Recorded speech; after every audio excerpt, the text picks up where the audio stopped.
for 5 or so years, when we initiated this discussion on the crucial role that a harmonized spectrum continental 5G strategy would play in successful attainment of 5G potential and promise for the economies of Africa. All I had when I stood here 5 years ago were examples from other regions.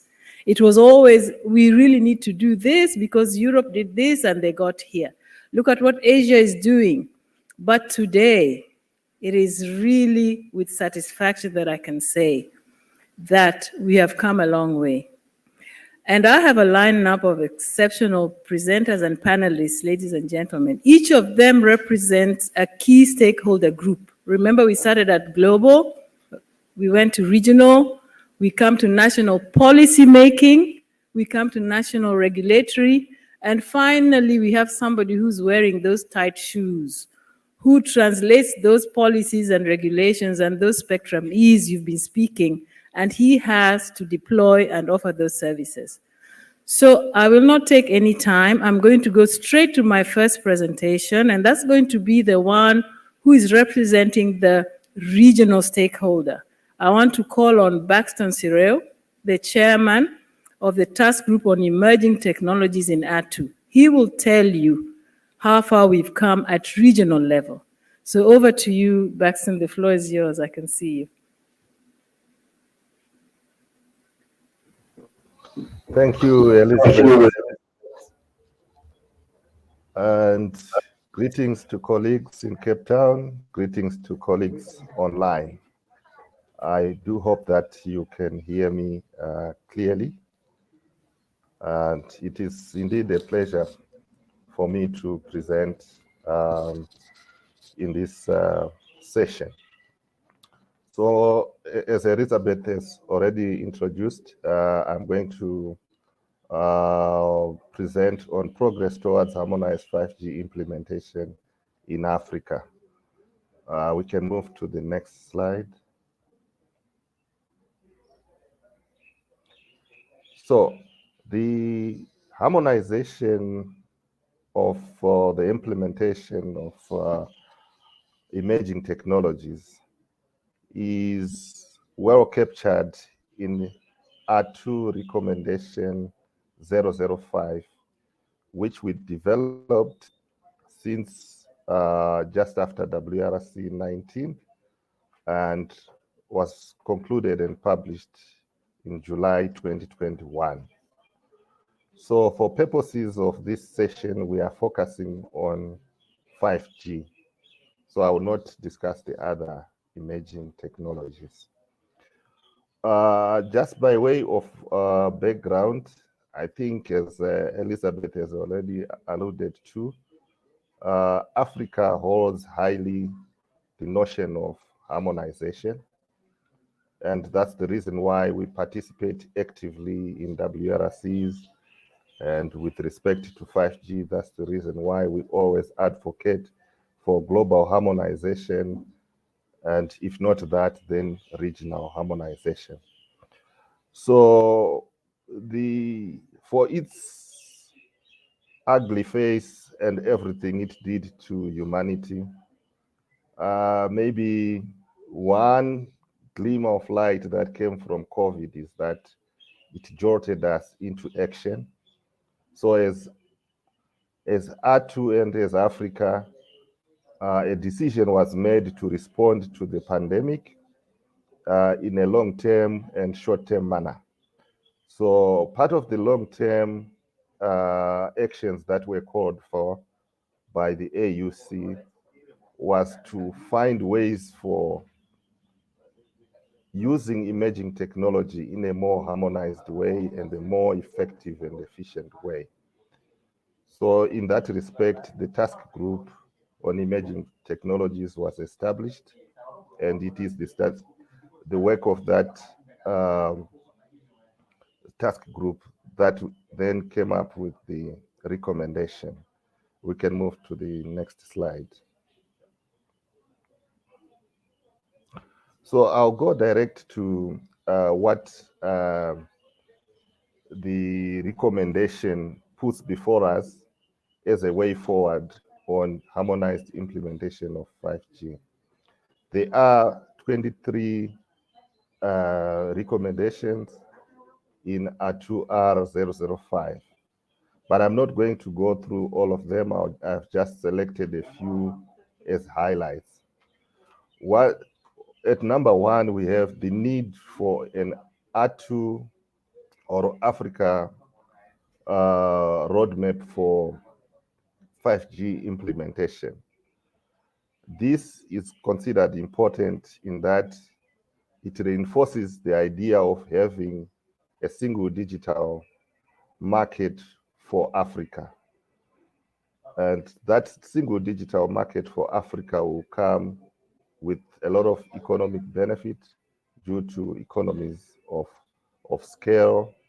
And it will also come along with technical advantages in terms of interference management and harmonization of the systems that we deploy on the continent.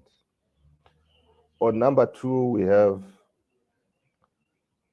a recommendation for review of national and regulatory frameworks so that administrations come up with 5-year national plans, which national plans will be focusing on IMT 2020 identified or IMT identified bands, including those I've listed, that is the 700, which is the low bands, the mid bands, as well as the millimetric wave bands.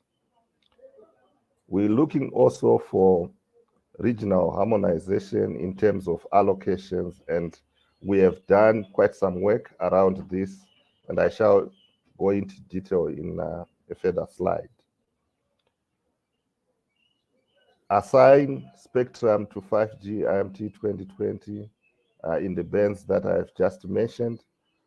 And along with that is a recommendation on the channel sizes that would really help Africa realize the benefits of 5G.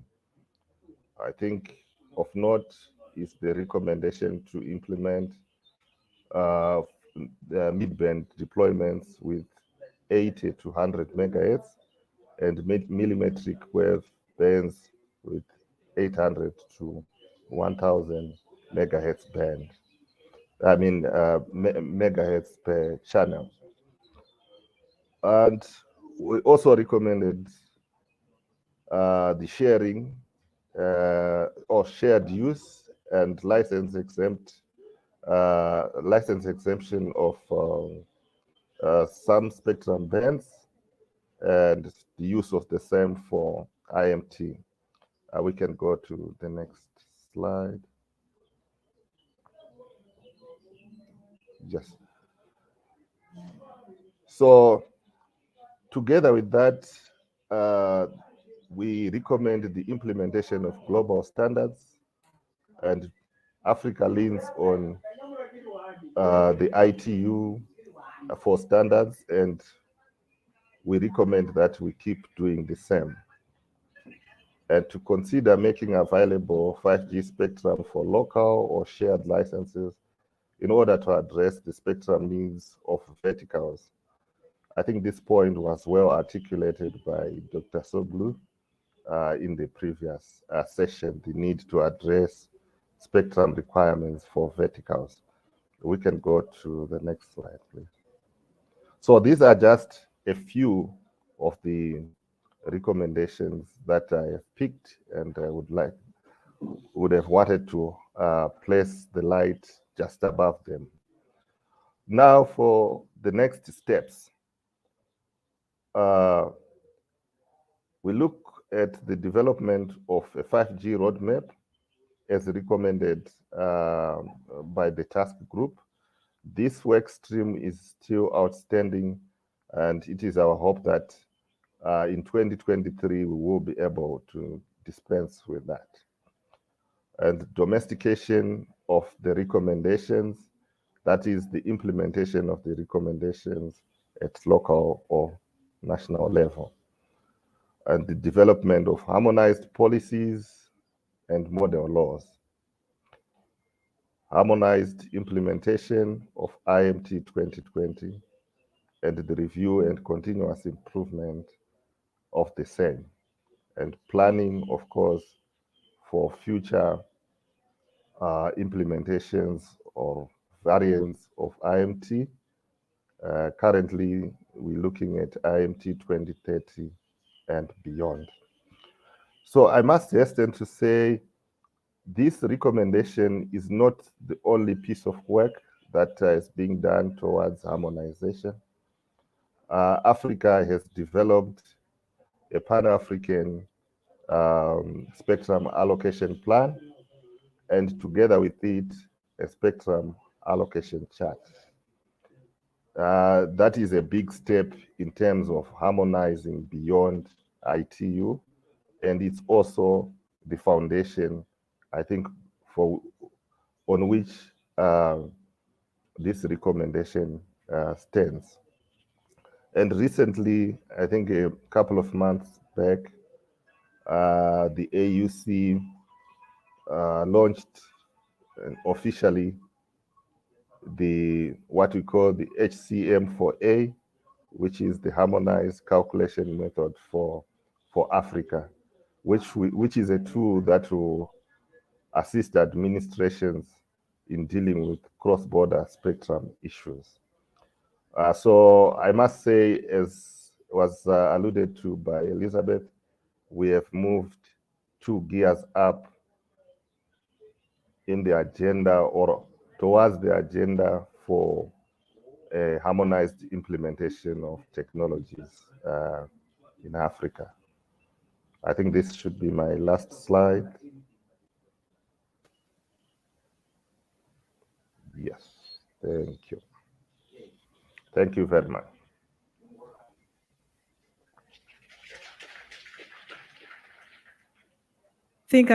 I don't think I can say much more after what Baxton has just shown us. We have come a long way.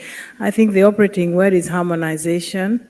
Recall that scale drives prices down. So here is the first time I think we've seen, as a continent, having some recommendations that bring us closer to realizing that one common market. So we've heard from the regional level. Now we want to hear from a national policy maker. So our next presentation will come from Mr. Daniel Obam to give us the viewpoint from a policy maker at national level. Over to you, Dan. Thank you very much, Elizabeth, and my fellow panelists, colleagues who are attending the meeting online and both physically. I think, Elizabeth, when you're handing over to Baxton, I heard that I think belongs to Peter Zimri. I've also seen from a distance Jean-Jacques Massima. I'm sure there are many more colleagues who are there with you, and it's a pleasure to be here. And I also wish to thank Forum Global and yourself for this opportunity to share with you what we are doing in Kenya as regards rollout of 5G. Before I go to the next slide, but just to assert that we do align with what the African continent has done through ATU. We participated. Some of our efforts may have started a bit early, but we do align with the recommendation that ATU has made. So starting with how we started this journey, we have a national ICT policy which recommended that in planning allocation of policies and laws and regulations, we anchor this on the World Radio Communication Conferences. And that's actually contained in our national ICT policy, which was released in 2019. The policy further says that a wireless broadband spectrum policy will be developed with the purpose of accelerating the uptake of broadband services. We have a national broadband strategy, and for us, mobile is seen as the key to connecting people to the internet. 99.9% of our connectivity as a country is done on mobile platforms. So going now after the national ICT policy, we actually went and developed a national spectrum policy. And the spectrum policy says that the government will ensure that broadband wireless operators have access to as wide a choice as possible for spectrum, and spectrum will be released to the market as soon as possible. The spectrum policy further recommends a spectrum plan for Kenya that proposes certain bands for wireless broadband services. So, and this will again rhymes with what Buxton said, low, mid, and high range bands, as well as millimeter wave, so that we have a complete ecosystem for IMT deployment. Next slide, please. So, the plan is what we developed, and is called the 5G roadmap for Kenya. Now, the roadmap has several aspects. So it was developed by the regulatory authority in implementation of the policy, both the national ICT policy and the spectrum policy. And it ensures that deployment of 5G is done very early. And that's why I said that we started this earlier than R2 in terms of developing our frameworks.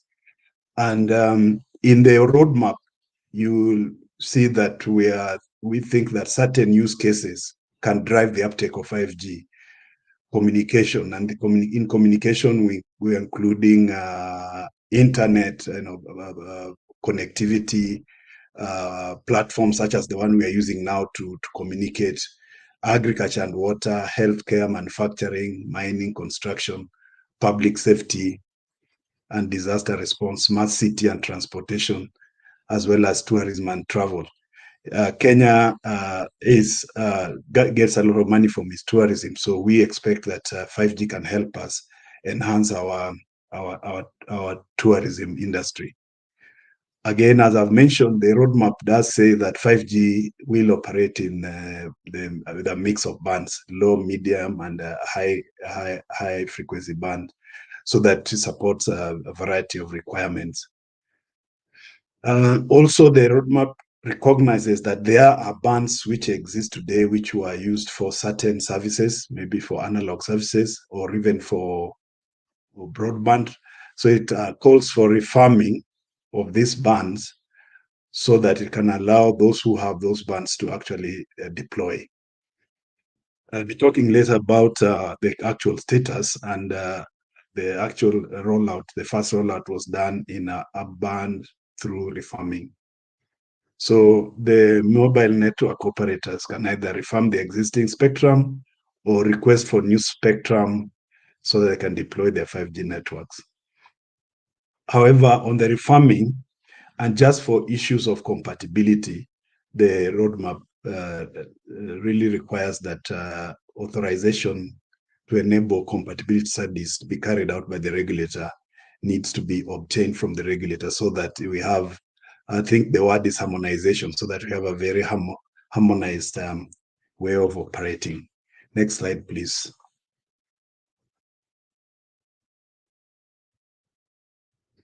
So the roadmap has several pillars. The development of 5G ecosystem, trials and pilots, and eventually deployment of the network. It also calls for cooperation between telecommunication and user industries and supporting of 5G technology and standards. And awareness and education on what 5G entails is very important. And the roadmap also calls for development of a 5G innovation sandbox, so that if there are difficulties in terms of regulatory or policies that affect 5G, we can be able to deal with them. Next slide, please. So again, same story. We have in the roadmap, we have classified spectrums high, medium, and low priority. So in terms of high priority bands, we are looking at the UHF band. We are looking at the mid-range bands between 1 and 6 gigahertz. And these are 1.4, the L band, 2.3, 2.6, C band has broken down, as you can see. And then in the medium band, priority band, we are looking at the millimeter wave. You will notice that I've not included any bands that are up for discussion at the next WRC, because when whatever the decision is, then each of the bands will fit into these priorities, whether medium or high. Next slide, please. The low priority bands are these ones. You know that 4.8 and 4.9 are identified for MT. Kenya is in those footnotes that you see there. And for 4.8, 4.9, you know, is coming up for discussion. But we are seeking to relax the stringent requirements that are contained in that footnote so that we can deploy it. Perhaps if that happens, it will become a high priority band. I want to talk a little bit about the previous high priority bands, the 2.6 gigahertz band, which is 2.59 to 2.5 to 2.690 gigahertz band. Already 2 blocks have been allocated to operators. That is 60 megahertz each. I know it falls short of the ART recommendation of 80 megahertz, but 60 is close to 80. But the main reason is that by giving 60 and 60, you have 120.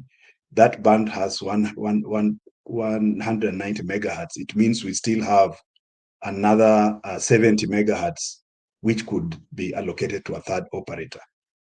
So the service has been launched in C-band, but 2 operators have already taken up spectrum in the 2.6 gigahertz based on the prioritization of the bands that we did. And we hope that coming soon, we'll also see more launches. We have 4 mobile operators in the country. Recently this week, we were in a meeting with the 3rd one, and they have also started expressing interest in taking up some 5G spectrum. So hopefully we'll enroll very soon. Next slide, please. So the actual rollout, I think this is perhaps what I was supposed to talk about really, but I thought I'd give you that background. And this is how it has gone. Trial started on 29th of March last year in 5 cities. Then commercial launch was done last month, just barely a week ago. And trials were just in a few areas in these 5 cities. Quoting the chairman of the company that did launch the commercial launch in 2 weeks time, 2 weeks ago, they view 5G as being critical in delivering new solutions that will address economic development, healthcare, manufacturing, infrastructure, and even delivery of government services. This ties in very well with what is in the roadmap. Now, we have a new government, and they are coming in power with 2 issues related to our sector. There's something I call the digital superhighway, which is development of connectivity to everybody in Kenya to allow for enabling achievements in health care, agriculture, development of MSMEs, financial inclusion, and more importantly, enhancing tax revenue collection via automation of tax services. The other aspect of the new government's manifesto is what they're calling the creative economy.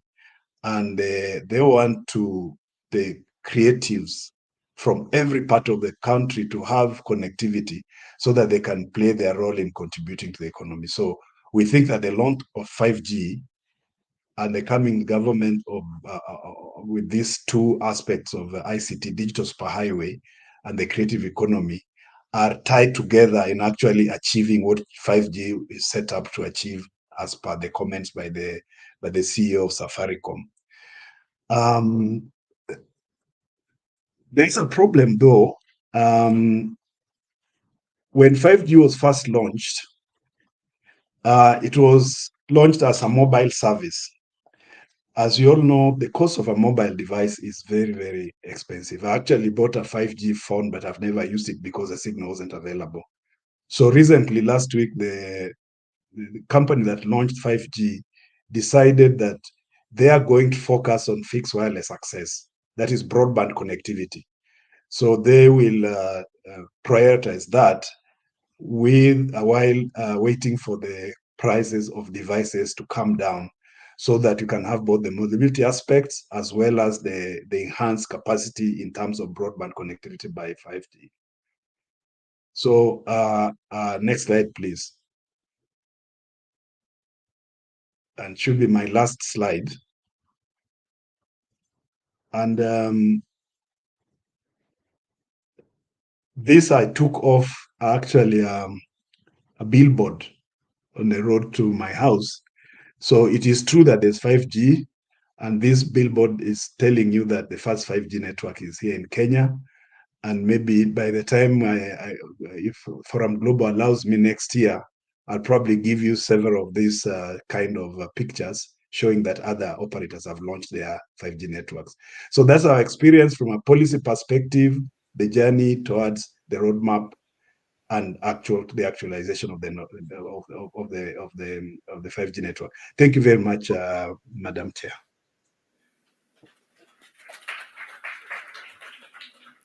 Thank you, Dan. From the East, a policymaker in the East, to a very brave regulator in the West.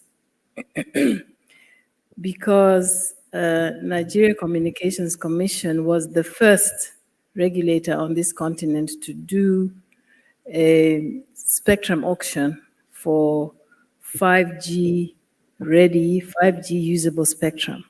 So let's hear the journey from his perspective, and the floor is yours, Mr. Regulator, Mr. Brave Regulator.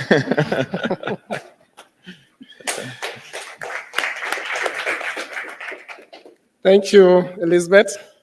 As brave as we are, the company deploying 5G do not have the mind to put a billboard on the road to my house as it did to Obama. So I was wondering. Anyway, we'll quickly talk about what we have done so far as regards 5G roadmap and deployment in Nigeria. Because of time, I'll just jump these slides. It's highlighting the content of my presentation. While Elizabeth was introducing, she mentioned all the G's we have gone through. So I felt it's good for us to also tell you where we're coming from and where we are. In terms of rollout of mobile networks, the 2G, the 3G, and the 4G, and the broadband penetration in Nigeria. As at the second quarter of this year, we have a population coverage of the 2G, 3G, and 4G networks that has gone to 93.89, 86.89, and 77.52% respectively. You might wonder what this means. If you look at a country of a population of 210 million, you will see that 93.89 is a huge number. If you're comparing that figure to a country of 50 million or even 100 million population. So the 77.52% in the 4G rollout will be translating to over 164 million population. Then the broadband penetration also has gone very high. So that map highlights how it looks like in Nigeria. You see the red representing where we have both 4G, 3G, and 4G. The yellow highlights where you have 2G and 3G, while the green is where we have just 2G. So you can see that in some points you have a mix of them together. So in terms of population, we have really gone far, and that's where in the next slide you will see why the need for us to really move fast when it comes to 5G deployments. It's not a surprise because Nigeria has a young demographic index of 76.46 of its population under the age of 35. So this is no wonder that Nigeria have to quickly join the league of those that have adopted the 5G services. IMT, as we know, is to offer more capabilities in terms of usage and applications, and also enhance affordable broadband services, intelligent transportation, and a couple of other things that we all know. I don't need to bore you with that. The projections, there are a couple of projections to which you are all familiar with. For instance, the study by IHS Market Economy in 2019, the estimate, and also that of Ericsson, GSMA. All this, we are familiar with them. I have a reference at the end of the slides that shows where the information are coming from. So according to the World Economic Forum, we understand and we know that 5G is a key enabler for enhancing infrastructure, promoting a sustainable industrialization, and fostering innovation. And all this is geared towards Sustainable Development Goal, SDG 9. The road map or the process we have taken to this level we are, it's largely successful because of the regulatory powers that we have in Nigeria. The regulator have regulatory instrument, the Nigeria Communication Act 2003, which is one strong instrument that we have depended on in carrying out our work. So the first thing we did was to formulate a 5G deployment policy in Nigeria in 2021. So that's opened the road to how we're going to go on this journey of 5G deployments. After that was launched, the government approved that a proof of concepts can take place, and this was done by one of the operators to actually ascertain the efficacy of spectrum that is available for 5G deployment in Nigeria. So MTN conducted a proof of concepts in 6 states of FCT, Lagos, Cross River, Oyo, Ogun, and River states, and they did it on the C-band using 100 meg bandwidth, and they also did on the millimeter wave 26 gigahertz using a bandwidth of 800 megahertz. So coming out from that trial, we identified and now planned the C-band for proper deployment of 5G in Nigeria. And to achieve the capabilities that we highlighted, which we all know, for all the use cases that we anticipate, we ensure that a minimum of 80 to 100 meg bandwidth is required per operator. So this guided our planning and eventual auction of the band. But after doing all that, there was a challenge. The spectrum that was available in the C-band for mobile in Nigeria, based on our own peculiar use, was just 120 megahertz. And we have 4 huge operators, which is going to require between 80 to 100 meg. So how do we share 120 meg for 4 big operators? So we now went back to the drawing board, and we understand that as part of something you're going to see later in the presentation, our strategic engagement with other stakeholders, we know that we can actually move ahead, and that was exactly what we did. At that time, the operator, the satellite operator in Nigeria, Nigeria-owned operator, Nidcomsat, was sitting on 3.52 to 4.2 gigahertz of the C-band.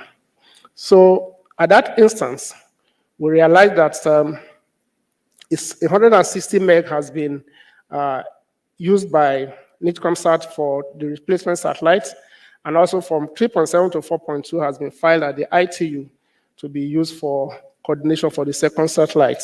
So what do? We decide to address the challenge, and what do? The strategic engagement that took place with the relevant stakeholders helped us to be able to move forward. So we had that engagement in line with the 5G policy that we have adopted as a nation. Then we resorted to having an MOU signed with NICOMSAT. This led to our ability to get the box spectrum now allocated, arising from the MOU that has been done. Then we made plans for clearing the band, and like most of the speakers have said earlier, it's not a question of coexisting. So we decided to relocate the satellite operators within this portion that we're going to license for 5G. And all necessary approvals in country were obtained, and then we sat with the stakeholders concerned and drew the roadmap for achieving this. We also look at the cost of relocating the services of the Nigerian satellite from its current location of below 3.9 to the upper part of the C-band. Therefore, we're able to free up from 3.52 all the way to 3.9 for 5G. So this negotiation and collaboration works so well. We also went further to ensure that the satellite community are also protected. So instead of going all the way to 3.9, after our engagement with the satellite operators, we decided to keep 100 meg as guard band between IMT and satellite. So we also ensure that the subscribers, the satellite subscribers, don't suffer. And that's why we have to check from 3.9 all the way to 4.2, and the customers that are served in Nigeria, we all agree that they will sufficiently be provided, and that's why we're able to conveniently move on. So we plan and assign the C-band spectrum for 5G deployment within the range of 3.4 all the way to 3.8, leaving from 3.9 upward, while we also have 100 meg between 3.8 to 3.9 as guard band. So that was how we were able to address the challenge we met of insufficient bandwidth. Now, having done all that, we can now go to business of 5G proper. So we made available, we now had distinct 400 meg, which we divided into 4 slices of 100 meg bandwidth each. So we made this, we went into action. We developed the information memorandum to auction the band. All the necessary negotiations, like I've said, have been done, and we set up a committee to auction the band, and the results is history, like most of you must have known today. But before then, there's one thing that we always do in Nigeria, consultation. We pride ourselves by ensuring that we do proper consultations with all stakeholders, and we did this also. So before the auction, of course, stakeholders consultation took place. After the draft IM was posted, questions came, comments came, and a couple of things before the final process of auction commenced. So what we had offered, like I mentioned, were 5. It was a total of 5, but we kept the last one as guard band. So we now had 4 lots of 100 megahertz. Lot A and C was at that time not cleared, but lot B and D, that is 3.5 to 3.6 and 3.7 to 3.8 was made available, and we went into the auction. The result of the auction is what most of us are already aware. At the end of the auction, that went 11 rounds. We had 2 winners.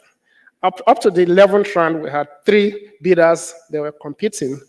And at that round, 2 of them placed an exit bid. And one was still ready to go further. But because we now had 2 people ready to go further. We had MTN and Mafab as the winner.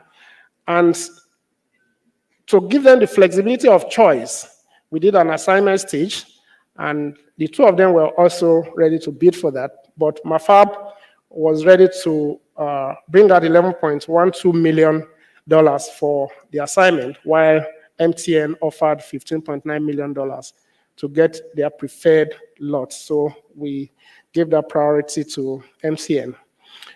We had a target in the IM, the rollout obligations that has to be met the first 1 year to the second year. Then we also have 3 to 5 years and 6 to 10 years because the license spans a 10-year period. But it will interest you as we go to the next slide to see how far they have gone, even within the first 2 months of deployment. Then, this is how the assignment went. The 3.5 to 3.6 went to MTN because that was their preferred lot, and they paid $15.9 million for that. And the second one went to the second operator, a new entrant who had not been existing, so to say. So he was able to come and compete with the 4 giants and was able to find its way in. The assignment has a 10-year tenure period, as we said, and the assignment, they were given 24th of August 2022 to commence their deployment. That was the effective date. We also did something because there's a minimum operating license that is required for you to be able to roll out certain services in Nigeria. The Unified Access Service License is a basket of licenses that enable you to be able to do mobile and a couple of other things. So in our auction, that's why it's possible for a new entrant to come. Even if you don't have this license, if you win the auction, you automatically qualify to apply and get that license. And that was what we did. So we said no entrants or licenses without a Unified Access Service license will be required to obtain one after the bid, and that was what Mafab eventually did. So today, this is how far we have gone. MTN has launched, and the commercial launch was on the 18th of September 2022, barely 2 months ago. And this is how far they have gone. They have rolled out 224 sites, and they have covered the rollout obligation we gave them for the first 2 years within 2 months. And possibly they will be asking for more if they have the opportunity. So this makes Nigeria one of the leading African countries to register their presence in the 5G deployment. And today, like we said, all the 6 geopolitical zones of Nigeria has been covered by MTN. Well, it is good to also say that it is a non-standalone deployment. As we are aware, they also need coverage, and they also need to interact with the 4G to be able to effectively launch. Mafab has requested that you want to commence in January to roll out its services. Well, we have done 2 lots out of 4. 2 is remaining, and so we have placed the remaining 2 up for grab. So our IM has been published just last month, so that we're going to do the next auction on the 19th of December 2022. And new entrants that don't have licenses can also come to join. Our key success factor in this is collaboration. Part of the strategic vision plan of the Nigerian regulator is to facilitate strategic collaboration and partnership. And this we have done with the satellites, with the broadcasters, and all other stakeholders that has helped us to get to where we are. In conclusion, the deployment of 5G services, of course, we know will foster greater broadband speed and transitions at low latency and higher capacity. And Nigeria will continue to make the environment clear and available for those who are interested to join. So the additional 2 lots of the 4 is now declared open, and I encourage you, please, come and join. Thank you very much.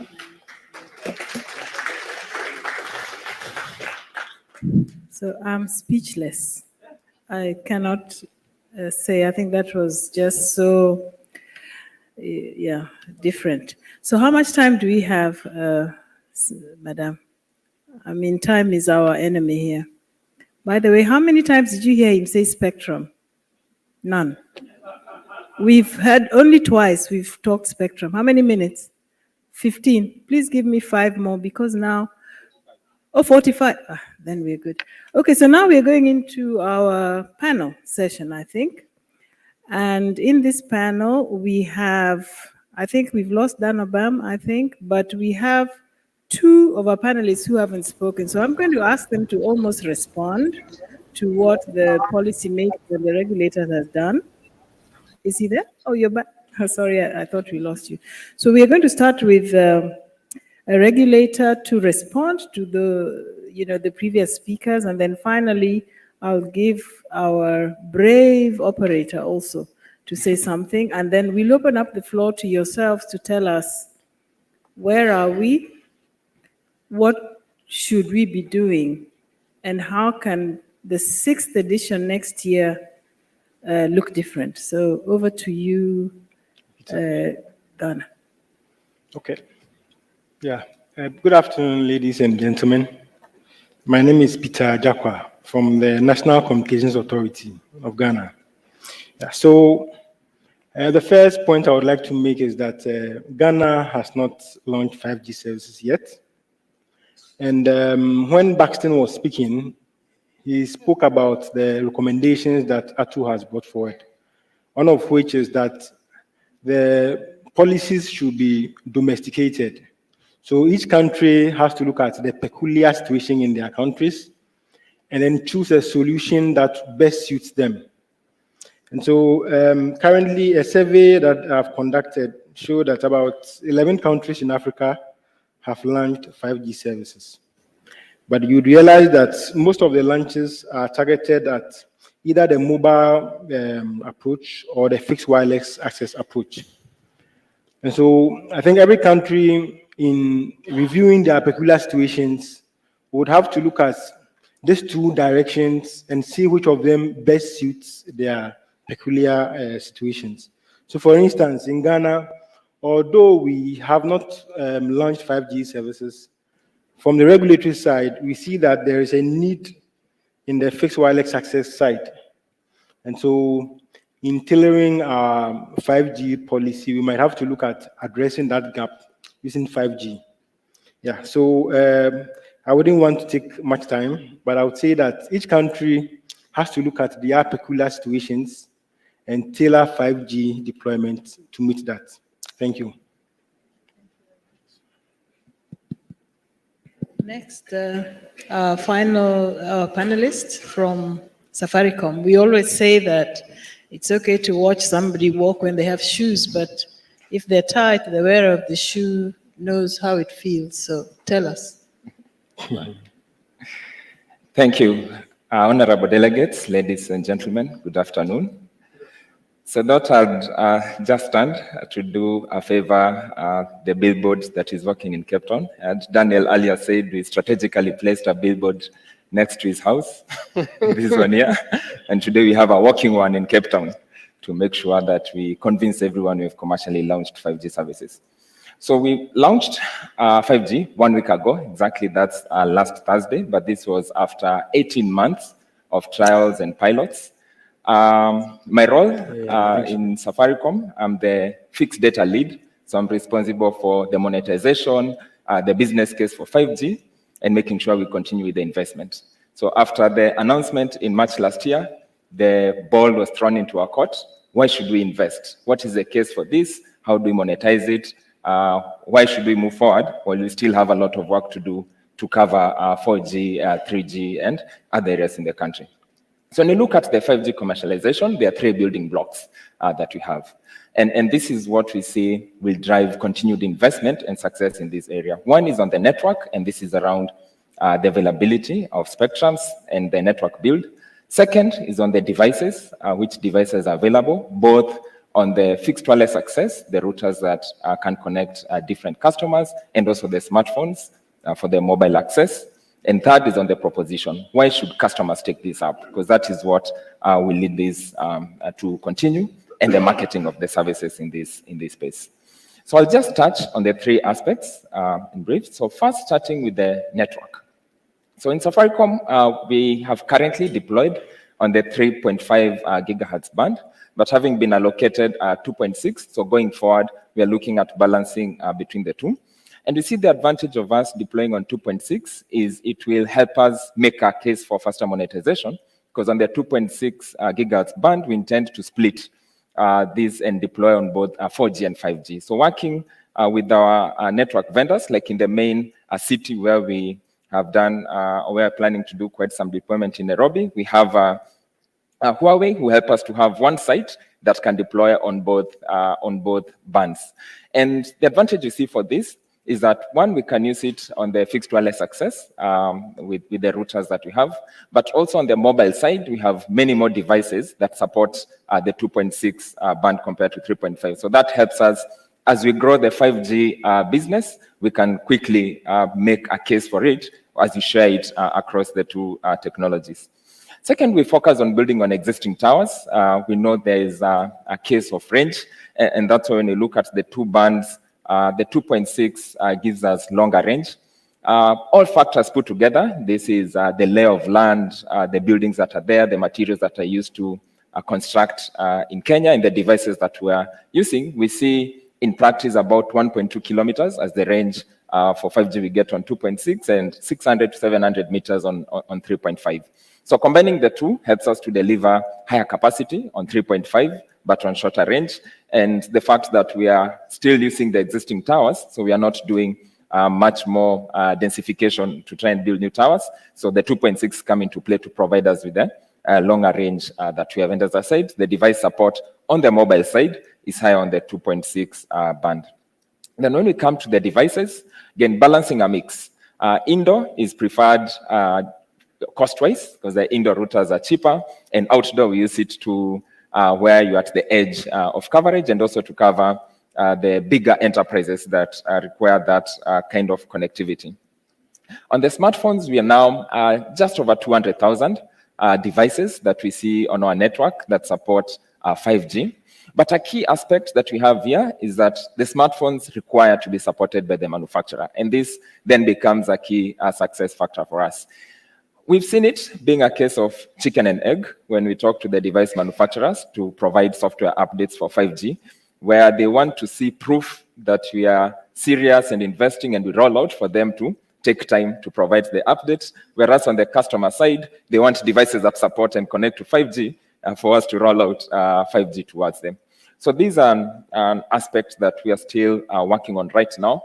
Currently, half of those smartphones are iPhones, and so far we don't have the update for iPhone. So now that we've announced commercial launch and we are progressing, working with Apple to send a software update. However, we have a couple of Android devices that already attach and support 5G. We have Huawei, Samsung, Oppo, among others, around 5 of them that now already support. So that also becomes a key aspect when you're moving to mobile, how fast you can work with the manufacturers to send software updates for the devices. Then third is just access. The 5G devices are still quite expensive. We have already seen in the 18 months that you're doing the pilots quite some price changes. When we started April last year, we are getting indoor devices factory at about $320. Now we've gotten to the $220 to about $190 factory price for 5G routers. Smartphones are also moving as more and more manufacturers start developing 5G devices on this. Besides that, two other things that we look for us to try and support our customers get 5G devices. One is going contract model. This may be popular in US, Europe, and maybe SA, but in Kenya, we don't have contract, very few post-pay customers. So trying to work out a contract model where customers can sign up and get the router or the device without paying for it upfront, then make it easier for them to access. Second is device financing. We've done this for 4G devices, so we intend to extend this to 5G, where the customer can pay in bits over a period of time for them to get the device. Then the last is just working with the stakeholders on the taxation policy. Say right now, as the prices are still very high, then when you add now the taxation that comes into it, it makes it much tougher to get the final price. And our ask, working with the stakeholders, is whether we can consider relaxing a bit on the 5G equipment, 5G devices to make these more accessible to our customers. Then the last part is on the proposition, said 3 use cases, fixed wireless access for home and businesses. Then for mobile, saying for mobile, when we look at how to deliver this service, and that's why in our launch last week, we didn't have a mobile in it. We intend to announce this next month, in the month of December, is due to this challenge of software updates for the devices to attach to the network.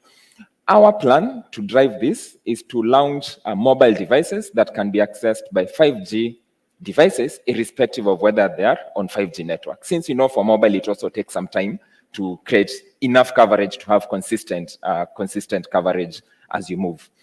What this will do is that it will motivate customers to buy 5G handsets, because this will give them access to richer and better packages. And this will also help us to understand the places to prioritize for building our 5G network. So that's the idea we have on doing this, and we intend to have this out next month.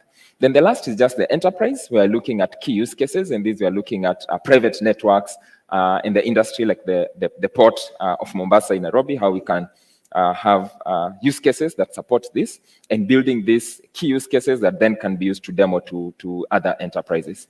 As Daniel mentioned earlier, tourism is key in Kenya, and we already did a demo where we had a 5G site in a national park, and using drone deployed a virtual tourism where customers could access on a VR kit and see the animals within the park from the comfort of their home. So these are some of the use cases that we are seeing that can work specifically for us and help us drive other sectors in the enterprise space.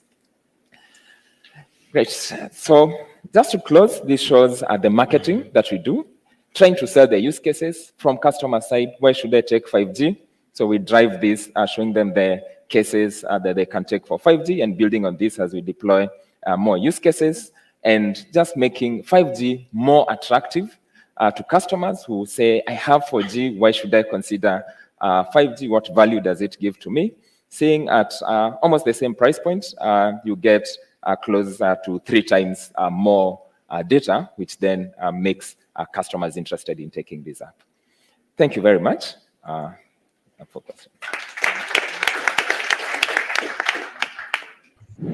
So, distinguished delegates, I think it's fair to say that you've heard us. You've heard from this side.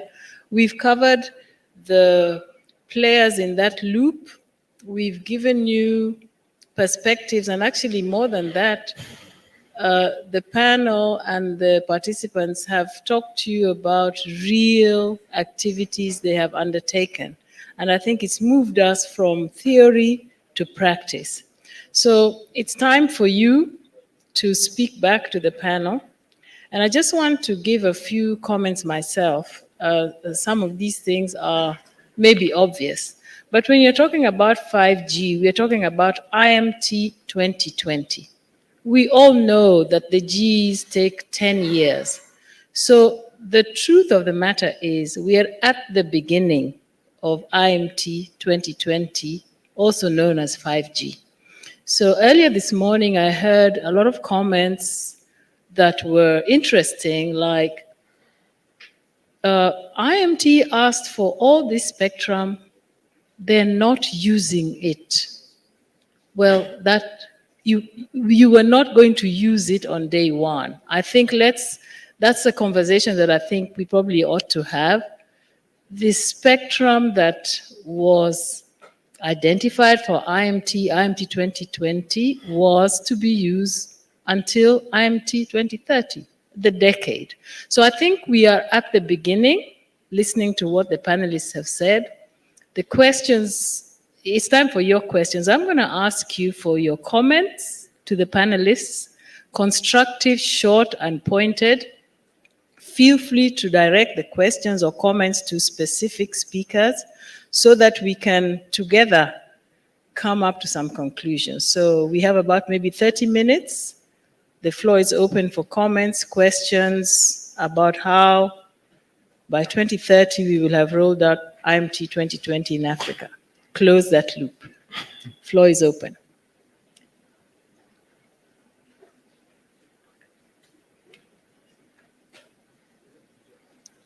Yes. Yes, please. Thank you, Madam Mikwala. My question is to Mr. Oshadami, and thank you very much for a very interesting presentation. I'd just like clarity, please. We heard this morning that IMT and FSS can coexist.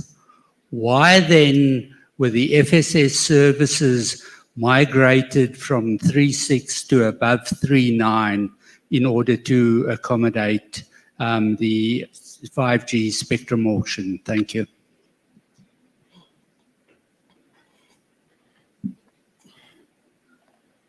Okay, so shall we take a couple or several and then start answering them?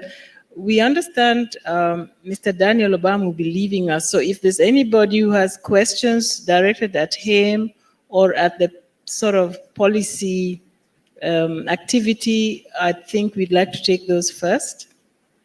Are there any that are directed? Okay.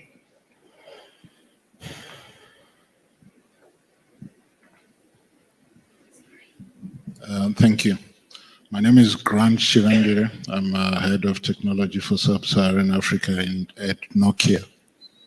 My question is directed to the colleagues in Kenya. I wanted to know, as you launched 5G, what is your backhaul solution and what role do you see E-band playing? And is pricing of the E-band an inhibitor or an enabler of the 5G growth? Thank you. Okay. Maybe take one more and then we can get answers. Okay, so we'll take those two, please. Okay. Yes. Okay. Thank you for that question.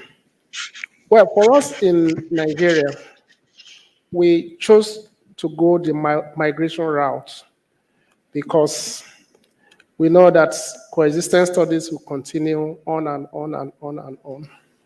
We're not ready to even wait any further. So since the migration route has been agreed by all stakeholders, we decided to go that route and not even try to go the route of considering coexistence. The next one is to Kenya. The next one is to Kenya. Okay. The back one. Yeah. The next one was on Kenya. Okay. Currently, if I could say something before I go. Please do. Yes, as you can see, I'm actually in a vehicle, and so that tells you that connectivity does work from mobile because I'm tethering a mobile device.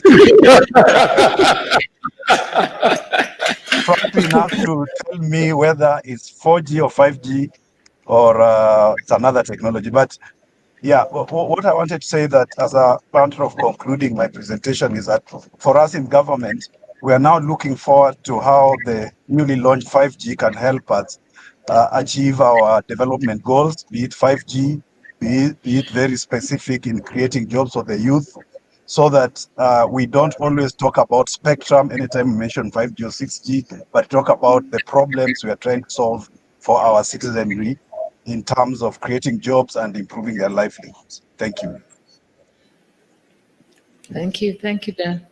okay. And the answer to the question? Yes. So at this stage of the deployment, the backhaul for the 5G sites is on fiber, since we are still in very early stages. I think as we continue growing our coverage, then we may need to relook if there are areas where we may need to deploy without fiber. It's only that we already have 70% of our sites connected to fiber, so that is what is making it easy for us to backhaul all our 5G on fiber at the moment. Thank you.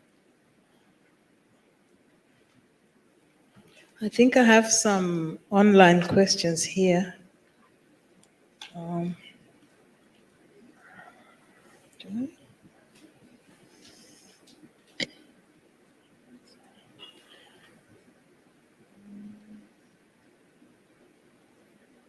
It's from Bashir Patel.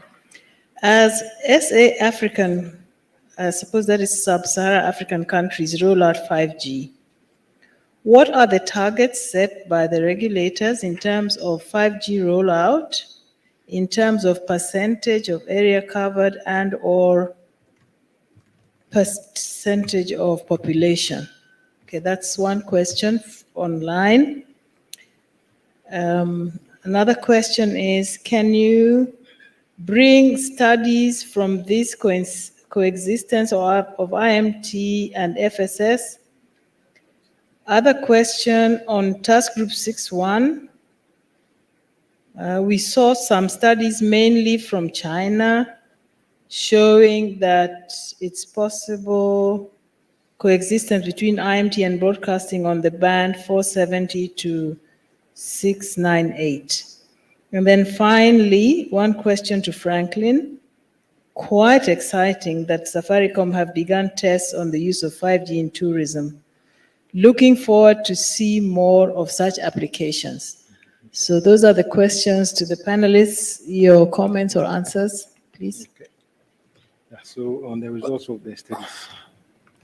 Yeah, so on the question on the results of the sharing studies that the one user asked. So the studies are still ongoing. So we cannot really give a conclusion as to what the findings are. But what we are observing is that for coexistence, there should be protection of the satellite services in the C-band. And so because they are already in the band, and so if IMT is coming in the band, IMT would have to protect them. And if you read around some of the preliminary results that have been given, there should be some buffer zone of a sort around the satellite earth stations in order for them to be protected. So there need to be some buffer zone around the C-band satellites in order that they can coexist with the IMT services in the C-band. So that's what I would say as an answer to that. Okay, I will, although the question from Bashir was to South Africa, but I think I can attempt to use I think he mentioned South Africa in his request. No, he said sub-Saharan Africa. Oh, okay. I think sub-Saharan Africa. In other words, he's saying maybe not just to yourselves, but to governments that are here or to countries that are planning to license. I think the question is like, you know, have we or are we thinking through the percentages? I think these are obligations, perhaps. Yeah. I don't know if I'm right or wrong. Okay. Are there obligations and what do they look like for 5G? Yeah, so the license conditions. And what we did, as highlighted in the presentation, was the expected obligations in terms of rollout. Yeah. In all the, because the nationwide deployment. So in Nigeria, as we highlighted in our information memorandum, we expect a minimum of 100 megabits per second delivery, if you're calling it 5G. And for the first 2 years, you have to cover all the geopolitical zones, and you must have a minimum of 5 sites in each state of the 6 geopolitical zones. As we saw in the presentation in Nigeria, within a month and a half, they actually have surpassed that. Then the 3rd to 5th year, they're also supposed to double that. And thereafter, before the 10th year, they should have covered the entire country with a minimum of 100 Mbps data delivery. That's the obligation that we set for operators deploying 5G in Nigeria. Yes. If I could come in, moderator. Please do. Yeah, okay, thank you. Yeah, just to give a perspective of the task group. The issue of obligations was dealt with in detail and is that the outcome of that work is also reflected in the recommendation itself. So I think our recommendation was that rollout obligations have to be band dependent. If we are looking at sub 1 gig frequency bands, then yes, rollout obligations can be considered. Then when it comes to mid bands, we are looking mainly at citywide coverage. So perhaps if obligations are to be considered, they are to be considered in that context. I think Lyndon was up to the point when he said the mid-band is mainly not considered for rural coverage. So we don't expect that maybe someone who gets a mid-band assignment then is obligated to cover 100% of the country. And for millimetric wave bands, we recommend that no coverage obligations be placed. Thank you. Thank you. So I have two more questions. Do we have time for two more? Online, which one is from Mwebesa Darius Bosco. What speeds do we need for backhaul, especially on fiber per site for 5G? And then another question is, where can we find studies of coexistence, FSS and IMT? Okay. Well, okay, maybe so. But public studies, if you're looking for result of studies, I think the best place is to look at ITU. Yeah. And that's where you can, those are the result of studies you can take to anywhere and defend yourself. So I think that is the best place I would advise anybody to go. I think study group 5. Okay. So yeah, I think for the results, if you look at the study group 5 working parties, they are doing work on the sharing studies. Yeah, so you can look at that. Two more here. Just stop me when we have 5 minutes to end, so that I don't eat into the next panel. There is one on the fiber. Yes. On fiber, yes. Okay. Can you? I'm a bit confused now.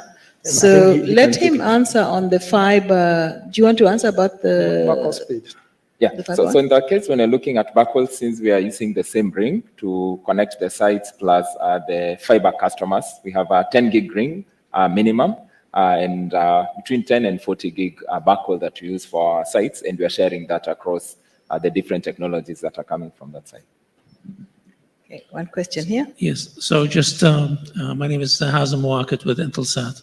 So just a comment and a question. So when it comes to sharing studies, I think our colleagues in Nigeria and as evident in many other jurisdictions, when mobile moves in, satellite has to move out. It's a zero-sum game. Okay, this has been, otherwise we wouldn't have needed to clear FSS spectrum in Nigeria to make room for IMT. The same thing happened in the US. The same thing happens in Canada. It's a known situation. So I think to keep talking about sharing studies between FSS and IMT is somewhat disingenuous at this point. This boat has sailed and it's gone. So let's not keep talking about sharing, because sharing really, when we talk about sharing, it's about adjacent band sharing. It's not about co-frequency sharing. So I think it's important that we all realize that, right? The second point, which is about 5G deployment, given how the population in a lot of African countries are distributed, that you have a large percentage of the population located away from urban centers. And with 5G, you're going to need fiber, or you're going to need high-speed connectivity to the towers. How do you reconcile that? How do you plan to provide 5G service universally to everyone when the infrastructure that is there does not support 5G everywhere? So, I mean, how do you solve this predicament that there is no fiber to towers that are very far from urban centers? Thank you. Okay.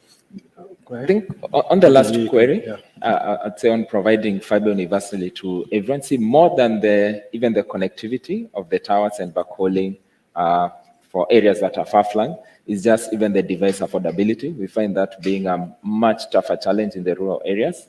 So towards is looking at the specific use cases and the needs that the customers have and finding the right or the best technology to meet for them. So in the urban centers where we've seen we can use contracts and customers can sign that and get access to it. In the rural, we believe there it will require financing.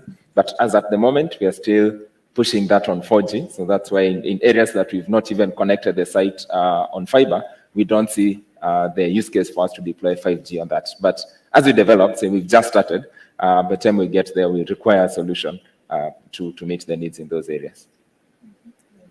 One final question.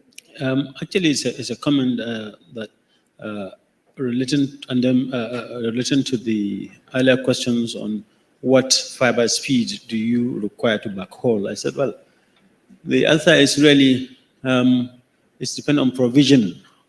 You can decide to provision any speed that you want because fiber has practically no limit, limited only by if you like new research and dispatching characteristics of the fiber.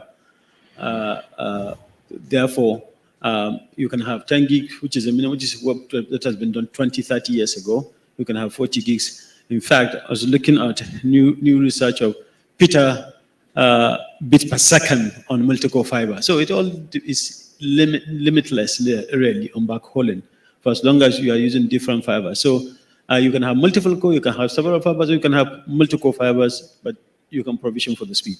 Now, the one other issue that was raised is an issue of sharing. Ghana mentioned that you can have a zone, protection zone, which still applies. I mean, it's not something we just dismiss that it doesn't happen. It's still an applicable thing.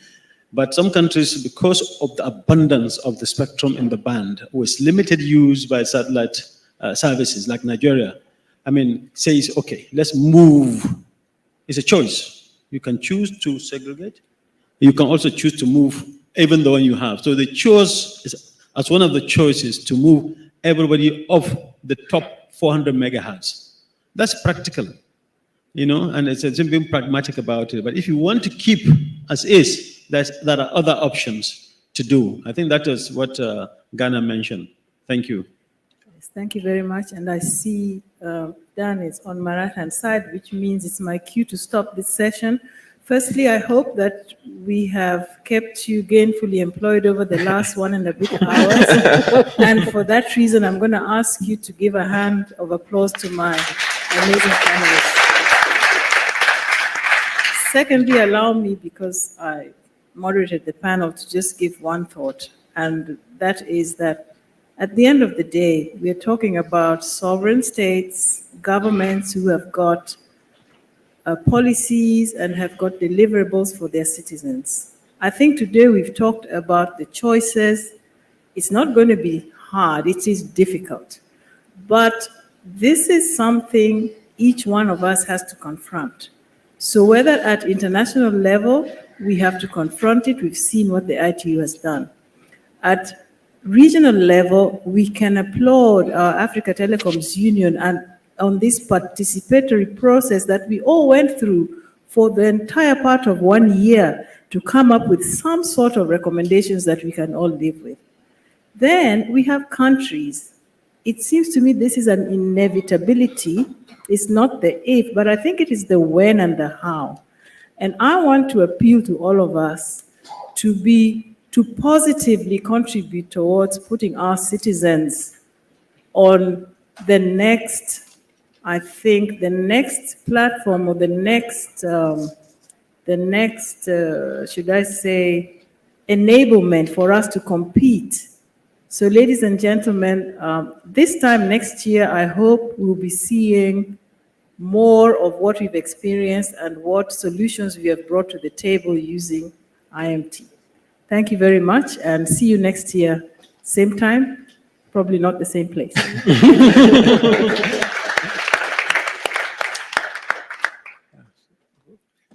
Thank you, Elizabeth. And just to reiterate, Elizabeth, thanks to our panelists who've joined us live, and also, of course, to Dan and to Baxton who joined us virtually. And Elizabeth, thank you to you as well for once again expertly moderating and leading us through the discussion on that. And it has been fascinating over the last 5 years to really see the journey each year and check in on that, and do look forward to, I'm sure, continuing this session again next year. So thank you all very much.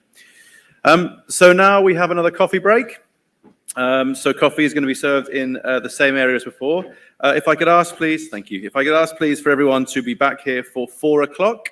And then we're going to be starting with our final session of the day. So focusing specifically on a band that has been discussed many times already today and many times elsewhere, I'm sure, over the last year or more, and that's the 6 gigahertz band. So we're going to be looking at a session on maximizing the socio-economic benefits of 6 gigahertz band. But for now, thanks again to Elizabeth and the panelists. Thank you to all of you. Coffee time, and we'll see you back here in 20 minutes. Thank you.